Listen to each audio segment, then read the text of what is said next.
Setiap keindahan perhiasan dunia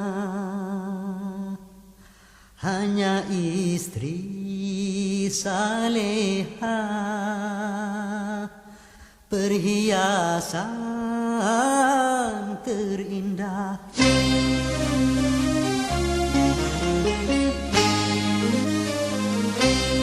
Setiap keindahan yang tampak oleh mata, itulah perhiasan, perhiasan dunia.